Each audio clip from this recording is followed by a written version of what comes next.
Ini adalah sebuah kisah tentang dibalik kedermawanan seorang pengusaha roti. Ternyata ada pesugihan yang tumbalnya adalah orang-orang yang memakan roti itu sendiri. Begini kisah selengkapnya. Di sebuah kota kecil bernama Sindang Sari, ada satu hal yang selalu menarik perhatian warga. Pabrik Roti Mulya Jaya. Pabrik ini sudah berdiri lebih dari 20 tahun dan selalu ramai. Meskipun banyak bisnis lain di kota itu yang gulung tikar, akibat persaingan yang semakin ketat. Roti dari pabrik ini memiliki harga yang lebih mahal dari toko roti lain di sekitar. Namun anehnya, pelanggan selalu datang kembali. Setiap pagi, toko-toko dan warung kopi lokal sudah mengantre untuk mendapatkan stok roti dari pabrik Mulya Jaya. Bukan hanya itu, pemiliknya, Pak Rudi, dikenal sebagai pria yang dermawan. Ia sering mengadakan kegiatan amal, membagikan roti secara gratis ke panti asuhan, dan membantu warga yang kurang mampu. Orang-orang di kota Sindang Sari sangat menghormatinya. Bagi masyarakat, Pak Rudi adalah orang baik yang sukses karena kerja keras dan kemurahan hatinya. Tak ada yang mencurigai apapun tentang bisnisnya. Namun, semuanya mulai berubah ketika seorang karyawan baru, Dika, diterima bekerja di sana.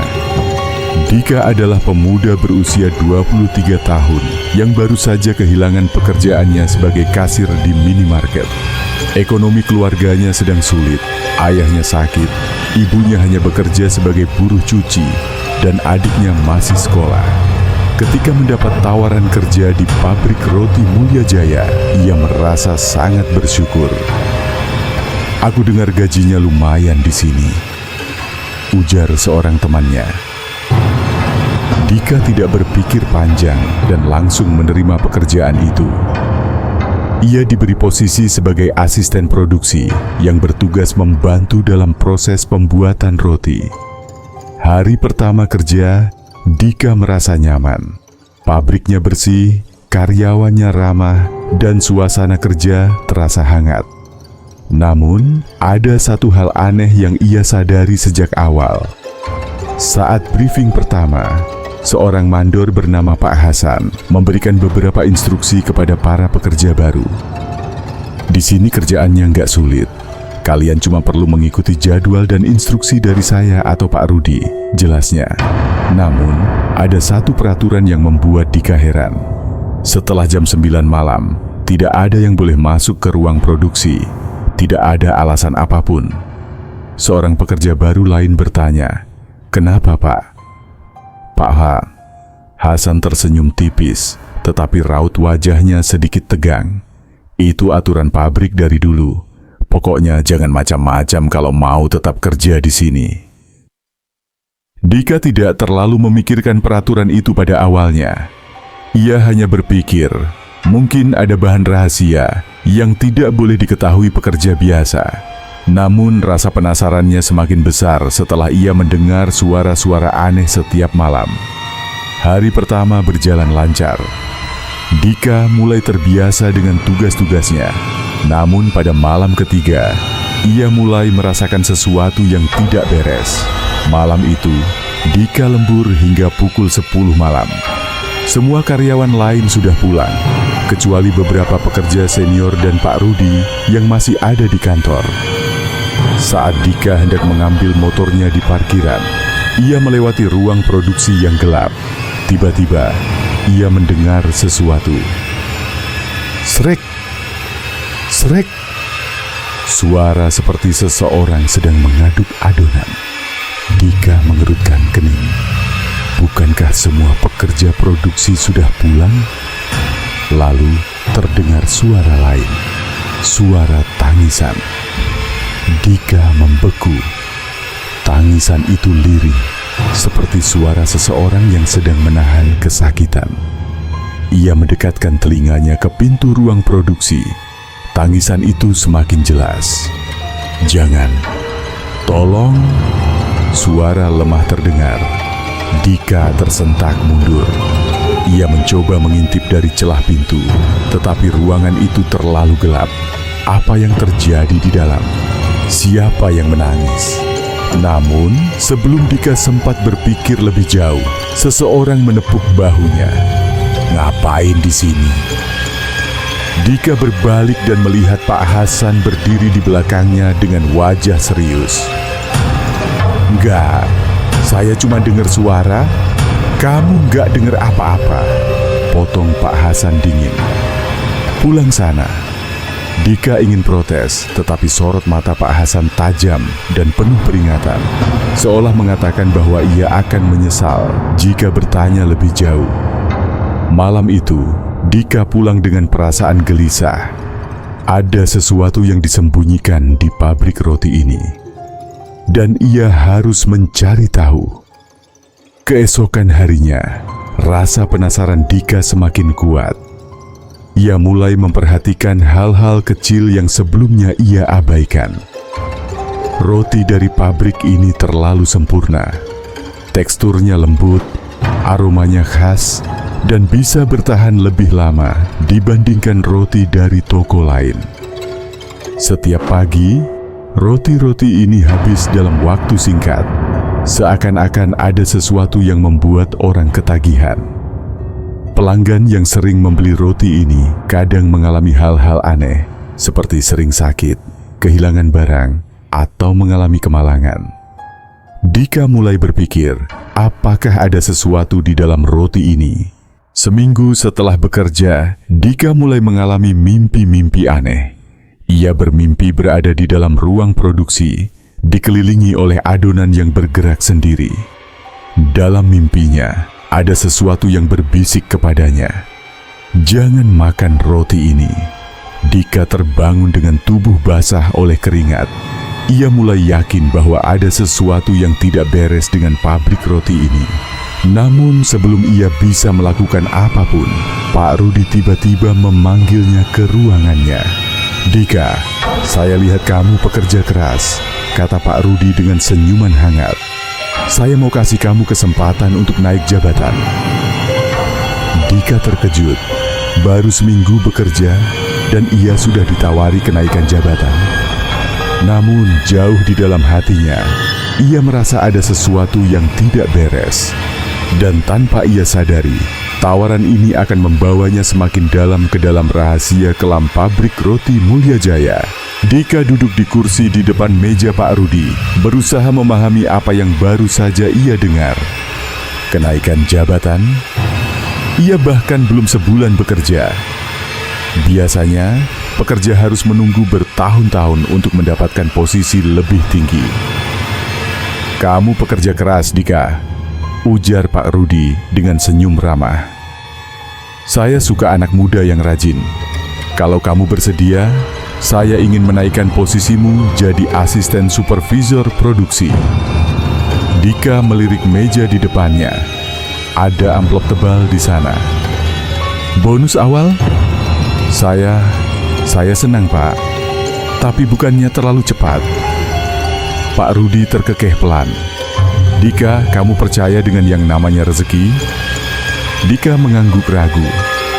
"Nah, rezeki itu datang pada orang yang mau bekerja keras dan yang tahu bagaimana cara menghormati aturan. Kamu nggak perlu pikir panjang. Gaji lebih besar, kerjaan lebih enak, dan kalau kamu bertahan lama, kamu bisa jauh lebih sukses." Dika merasa ada sesuatu yang janggal. Pak Rudi berbicara terlalu manis, terlalu sempurna. Namun ia juga tahu kondisi keluarganya sedang sulit. Tawaran ini bisa membantu membayar pengobatan ayahnya. "Baik, Pak," jawab Dika akhirnya. "Saya terima." Pak Rudi tersenyum puas. "Bagus, kamu akan mulai malam ini." Malam ini, Dika terkejut. Biasanya pekerja shift malam hanya mereka yang sudah senior. Namun sebelum ia sempat bertanya lebih jauh, Pak Rudi sudah berdiri dan menepuk pundaknya. "Selamat datang di keluarga kami, Dika." Dika hanya bisa tersenyum kaku, sementara perasaan tidak enak mulai menjalar di hatinya. Dika kembali ke rumah lebih awal untuk beristirahat sebelum masuk kerja malam. Namun saat ia terlelap, mimpi buruk kembali datang. Ia melihat ruang produksi gelap. Lantai berlumuran cairan merah kehitaman. Di tengah ruangan, ada tumpukan adonan raksasa yang bergerak perlahan, seperti sesuatu di dalamnya sedang berusaha keluar. Lalu, ada suara berbisik di telinganya. "Jangan makan roti ini." Dika terbangun dengan napas memburu. Ia mengusap wajahnya, mencoba mengusir mimpi aneh itu. "Cuma mimpi," gumamnya. Namun jauh di lubuk hatinya, ia tahu itu bukan sekadar mimpi biasa. Malam harinya, Dika tiba di pabrik lebih awal. Ia masuk ke ruang produksi bersama beberapa karyawan senior. Suasana terasa berbeda dari siang hari. Pabrik yang biasanya ramai, kini terasa lebih sunyi. Lampu-lampu berpendar lemah, menciptakan bayangan aneh di dinding. Beberapa karyawan terlihat bekerja tanpa banyak bicara. Wajah mereka pucat dan kosong. Pak Hasan, mandor yang sebelumnya memperingatkannya, berdiri di sudut ruangan, memperhatikannya dengan tatapan tajam. Dika mulai bertanya-tanya, apa sebenarnya yang terjadi di sini? Malam itu, Dika ditugaskan di dekat mesin pencampur adonan. Tugasnya sederhana, memastikan adonan diaduk dengan benar. Namun semakin lama ia bekerja, ia mulai menyadari hal yang aneh. Beberapa bahan roti tidak tampak seperti bahan biasa. Ada serbuk hitam yang ditambahkan ke dalam adonan, dan baunya sedikit anyir. Setiap kali bahan itu dimasukkan, adonan tampak bergerak sendiri, seolah bernyawa. Beberapa karyawan sesekali melirik ke sudut ruangan, tempat Pak Rudi berdiri diam sambil mengamati mereka. Dika mencoba tetap fokus, tetapi pikirannya penuh dengan kecurigaan. Lalu, saat ia hendak memasukkan tepung ke dalam mesin, ia melihat sesuatu di dalam adonan. Jari tangan. Dika terhuyung mundur, jantungnya hampir melompat keluar. Ia yakin itu adalah jari manusia. Namun ketika ia menoleh ke karyawan lain, tidak ada yang bereaksi. Mereka tetap bekerja, seolah tidak melihat apapun. Dika menatap adonan itu lagi.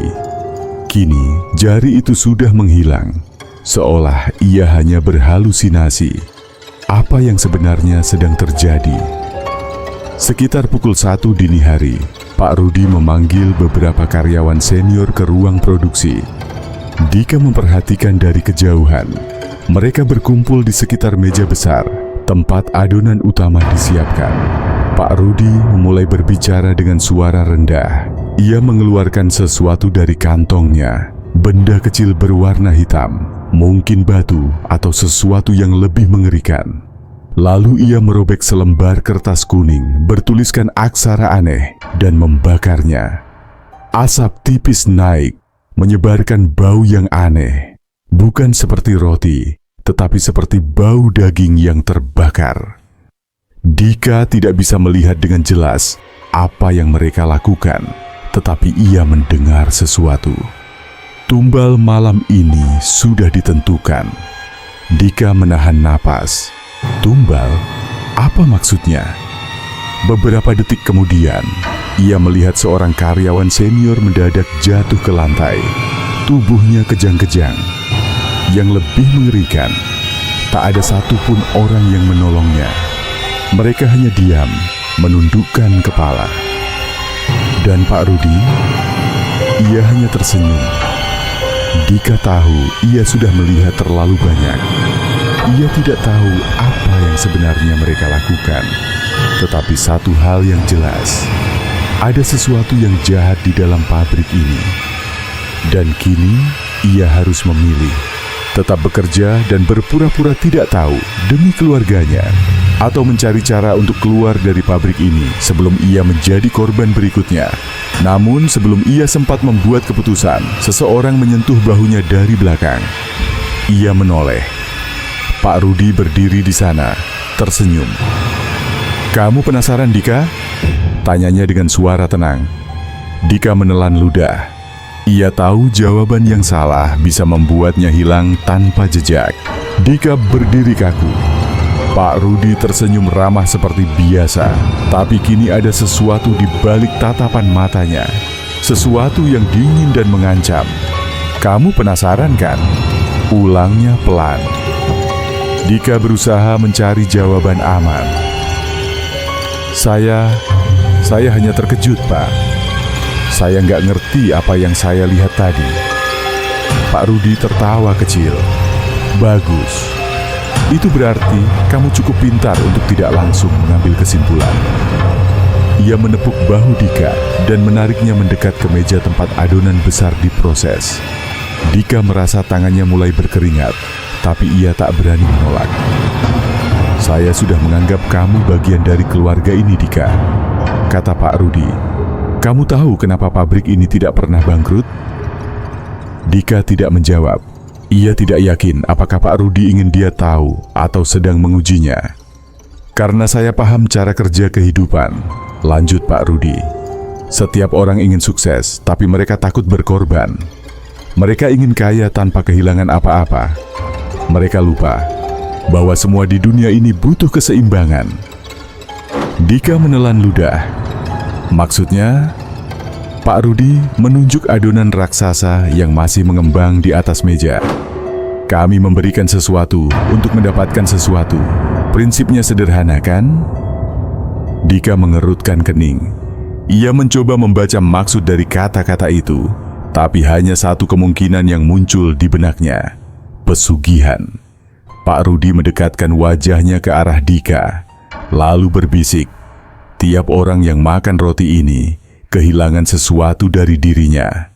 Dika merasakan bulu kuduknya meremang. "Kehilangan apa, Pak?" tanyanya dengan suara bergetar. Pak Rudi tersenyum, lalu melirik ke salah satu karyawan senior yang berdiri tak jauh dari mereka. "Kamu ingat Bu Sarti?" tanyanya. Dika mengangguk. Bu Sarti adalah salah satu pekerja lama di pabrik. Ia wanita parubaya yang dulu terlihat sehat dan lincah. Tapi beberapa minggu terakhir, tubuhnya semakin kurus dan wajahnya selalu pucat. "Bu Sarti dulu rajin makan roti ini setiap hari," lanjut Pak Rudi. "Dan lihat dia sekarang. Tubuhnya semakin melemah. Tidak lama lagi, mungkin dia tidak akan ada lagi." Dika ingin lari. Ia ingin berteriak, tapi tubuhnya terasa seperti membatu. "Kenapa, Dika? Takut?" Pak Rudi menatapnya tajam. Semua orang di dunia ini selalu mengambil sesuatu dari orang lain. Bisnis, politik, bahkan persahabatan. Semua tentang siapa yang bisa bertahan dan siapa yang akan menghilang. Dika merasakan dadanya sesak. "Jadi, roti ini..." Pak Rudi mengangguk. "Roti ini mengambil keberuntungan orang yang memakannya. Kadang hanya sedikit, seperti membuat mereka kehilangan barang kecil. Kadang lebih besar, seperti membuat mereka sakit atau kehilangan kesempatan dalam hidup. Dan kalau mereka makan terlalu sering..." Pak Rudi mengangkat bahunya santai. "Ya, mereka bisa mati." Dika merasa mual. "Tapi kenapa, Pak? Bapak tetap membagikan roti ini ke panti asuhan, ke orang-orang miskin?" Pak Rudi tertawa pelan. "Kenapa tidak? Mereka tetap makan dengan senang hati, kan? Dan saya hanya mempercepat apa yang sudah digariskan dunia." Dika merasa marah, tapi ia tahu tidak bisa melawan saat ini.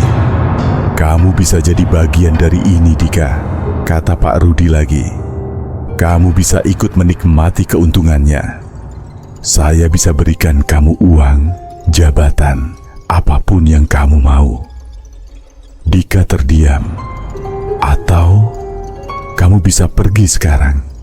Tapi kamu tahu kan, Dika, orang yang tahu terlalu banyak biasanya nggak bisa pergi begitu saja." Dika berjalan pulang malam itu dengan kepala penuh ketakutan.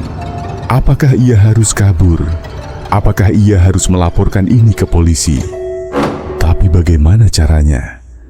Siapa yang akan percaya? Siapa yang bisa membuktikan kalau roti ini benar-benar mengandung sesuatu yang aneh? Saat ia sampai di rumah, ibunya menyambutnya dengan senyuman. "Nah, ada rezeki buat kita hari ini," katanya sambil menunjukkan beberapa lembar uang.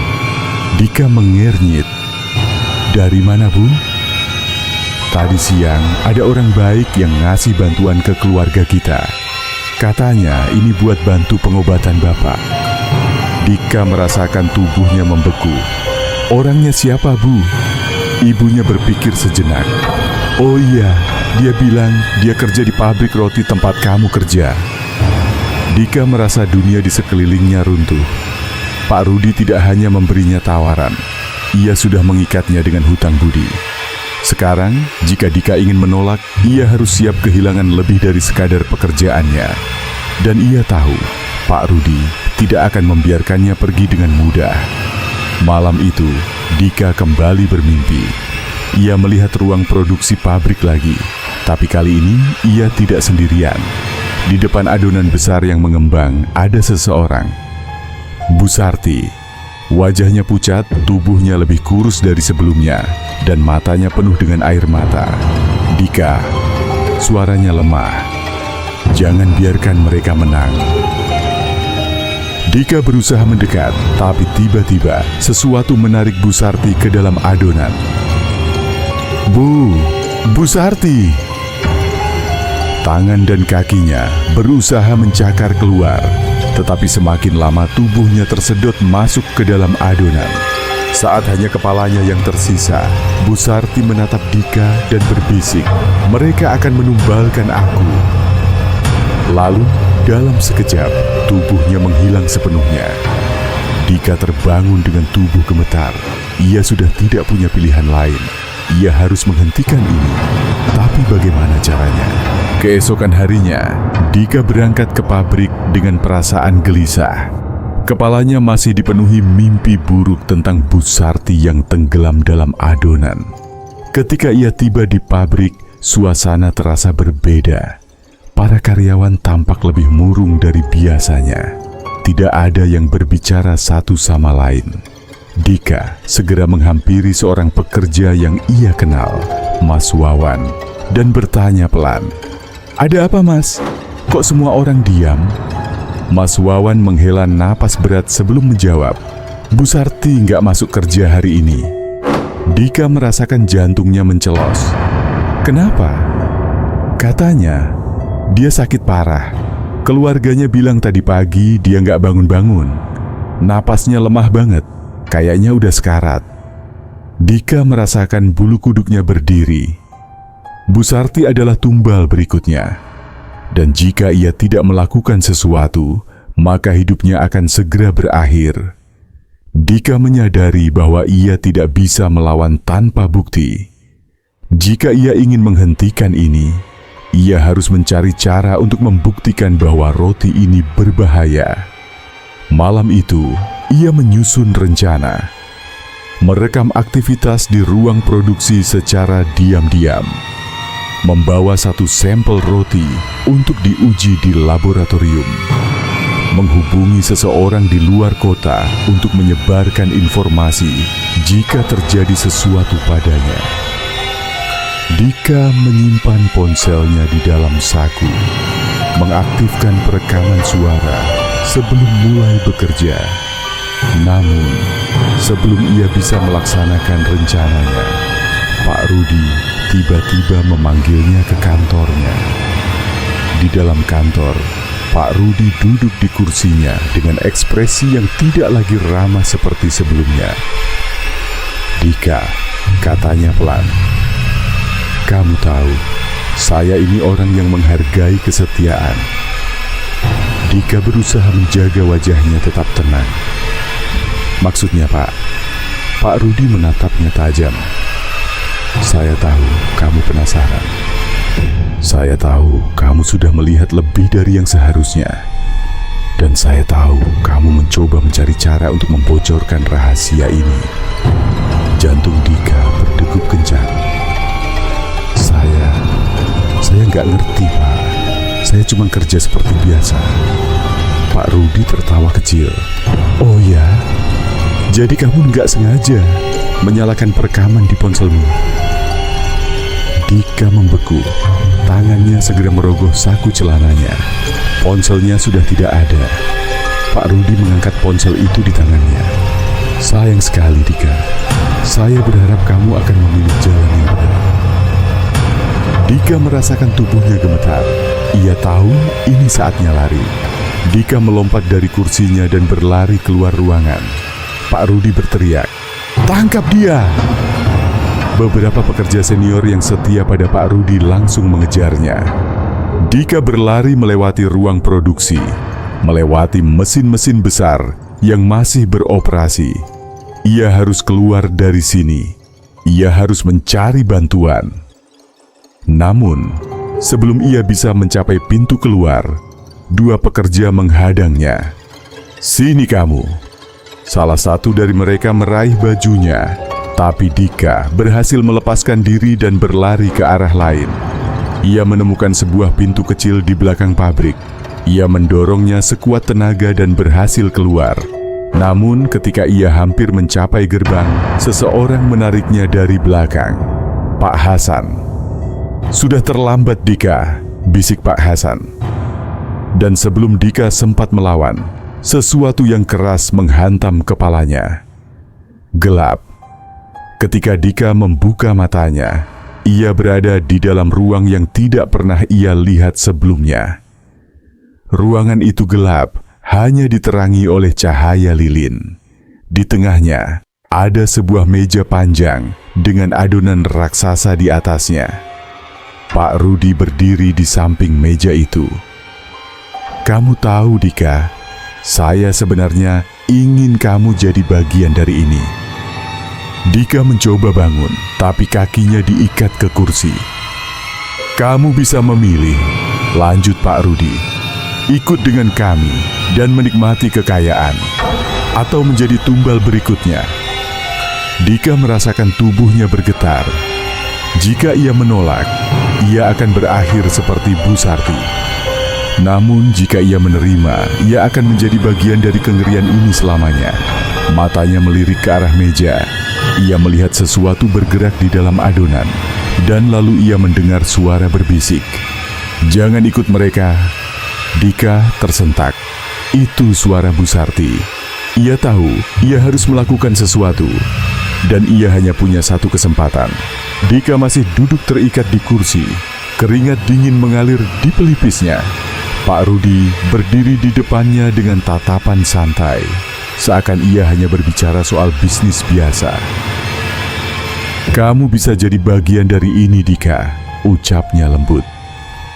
"Atau kamu bisa jadi bagian dari roti kami." Dika melirik adonan raksasa di atas meja. Benda itu bergerak, bergetar seperti makhluk hidup, dan tiba-tiba ia melihat sesuatu muncul dari dalamnya. Sebuah tangan, jari-jari keriput, seperti tangan seseorang yang sudah lama tenggelam di dalam cairan. Dika menahan napas saat wajah Bu Sarti perlahan muncul dari dalam adonan. Matanya kosong, bibirnya terbuka seolah ingin berteriak, tapi tidak ada suara yang keluar. Dika merasa mual. Apakah ini yang terjadi pada orang-orang yang dijadikan tumbal? Pak Rudi melangkah lebih dekat. "Jadi Dika, apa keputusanmu?" Dika merasakan napasnya memburu. Jika ia tidak segera bertindak, ia akan menjadi bagian dari adonan terkutuk itu. Ia melirik ke sisi meja dan melihat sebuah pisau roti besar tergeletak di atas baki. Dengan cepat, ia mengguncang tubuhnya ke samping, menjatuhkan kursinya ke lantai. Brak! Pak Rudi mundur beberapa langkah, terkejut. Dika meronta, berusaha menggapai pisau dengan tangan yang masih terikat. Ia berhasil. Tanpa berpikir panjang, ia menggerakkan tangannya dan memotong tali yang mengikatnya. Kabur, pikirnya. Namun sebelum ia bisa bangun, Pak Hasan menendangnya. Brak! Dika terhuyung, hampir kehilangan pisau dari tangannya. "Jangan buat kami kasar, Dika," kata Pak Hasan dengan nada dingin. Dika menatap sekeliling. Tidak ada jalan keluar, kecuali satu. Ia mengambil keputusan nekat, berlari ke arah meja adonan. Dika melompat ke atas meja dan menusukkan pisau ke dalam adonan. Jeritan terdengar. Bukan hanya satu suara, tapi banyak. Seperti suara orang-orang yang terjebak di dalam adonan itu. Pak Rudi berteriak, "Tidak!" Dika terus menusukkan pisau berulang kali. Setiap tusukan membuat adonan itu menggeliat lebih keras, seperti ada sesuatu di dalamnya yang sedang sekarat. Pak Hasan dan beberapa pekerja senior mencoba menariknya, tapi Dika sudah terlanjur bertekad. Lalu, tiba-tiba lampu di ruangan itu padam. Gelap, terdengar suara retakan dari adonan, seperti sesuatu yang terbelah. Dan dalam kegelapan itu, suara Bu Sarti terdengar. "Terima kasih." Saat lampu kembali menyala, Dika melihat sesuatu yang mengejutkan. Adonan itu mulai mengering, berubah menjadi kerak hitam yang mengelupas. Para pekerja yang tadinya diam seperti boneka jatuh satu persatu, pingsan. Pak Rudi memegangi kepalanya, matanya melebar penuh kemarahan. "Kamu tidak tahu apa yang telah kamu lakukan, Dika." Dika merasakan tubuhnya mulai lemas, tapi ia tahu ini kesempatan terakhirnya untuk lari. Tanpa menunggu lebih lama, ia berlari keluar ruangan. Ia melewati lorong pabrik yang kini terasa lebih gelap dan berantakan. Terdengar suara gemuruh dari belakangnya. Pabrik mulai runtuh. Dika menoleh sebentar dan melihat Pak Rudi terhuyung di depan adonan yang semakin mengecil. Tubuhnya mulai menghitam, seolah sesuatu sedang menyedot nyawanya. Ritual pesugihan telah hancur. Dan tanpa membuang waktu, Dika terus berlari keluar dari neraka itu. Dika terengah-engah saat akhirnya sampai di luar pabrik. Ia menatap bangunan di belakangnya yang kini tampak kosong dan gelap. Tidak ada api, tidak ada reruntuhan, tapi pabrik itu kini benar-benar mati. Suara langkah kaki terdengar. Dika menoleh. Di kejauhan, ia melihat Pak Rudi berdiri di pintu pabrik, menatapnya dengan senyum tipis. "Kamu mungkin menang kali ini, Dika," kata Pak Rudi dengan suara pelan. "Tapi ingat, semua yang terjadi di dunia ini harus ada gantinya." Dika merasakan dadanya sesak. Lalu, dalam sekejap, Pak Rudi menghilang. Dika tidak tahu apakah ia sudah benar-benar bebas. Tapi satu hal yang pasti, ia tidak akan pernah menyentuh roti dari pabrik itu lagi. 2 bulan telah berlalu sejak kejadian di pabrik roti Mulya Jaya. Setelah berhasil melarikan diri, Dika meninggalkan kota Sindangsari dan pindah ke kota lain. Ia memutuskan untuk memulai hidup baru, jauh dari bayang-bayang kelam masa lalunya. Namun, meskipun ia telah berpindah tempat, mimpi buruk tidak pernah benar-benar hilang. Setiap malam, ia masih terbangun dengan napas memburu. Kadang, dalam tidurnya, ia melihat adonan bergerak, mendengar bisikan dari orang-orang yang telah menjadi tumbal. Kadang ia melihat Pak Rudi berdiri di pojok kamarnya, tersenyum dengan mata penuh kegelapan. Namun, setiap kali ia terbangun, tidak ada siapa-siapa. Suatu hari, Dika mencoba mencari tahu apa yang terjadi pada pabrik setelah malam itu. Namun, saat ia mencari berita di internet, tidak ada satupun informasi tentang kebangkrutan atau insiden di pabrik roti Mulya Jaya. Lebih aneh lagi, ketika ia menghubungi seorang kenalan lama di Sindangsari, orang itu berkata, "Pabrik itu masih berdiri kok, nggak ada yang aneh. Pak Rudi masih sering bagi-bagi roti gratis ke warga." Dika merasakan darahnya membeku. Pabrik itu masih ada? Pak Rudi masih hidup? Tidak mungkin. Ia sendiri yang melihat pabrik itu runtuh. Atau apakah sesuatu telah mengulang kembali siklus kutukan itu? Malam itu, Dika pulang ke rumah kontrakannya dengan perasaan tidak tenang. Saat ia membuka pintu, ia menemukan sebuah paket di depan rumahnya. Tidak ada nama pengirim, hanya ada secarik kertas dengan tulisan tangan yang membuat dadanya bergetar. Untuk Dika, selamat atas kehidupan barumu. Dika menelan ludah. Tangan gemetar, ia membuka paket itu perlahan. Di dalamnya, ada sesuatu yang membuat tubuhnya langsung mundur ketakutan.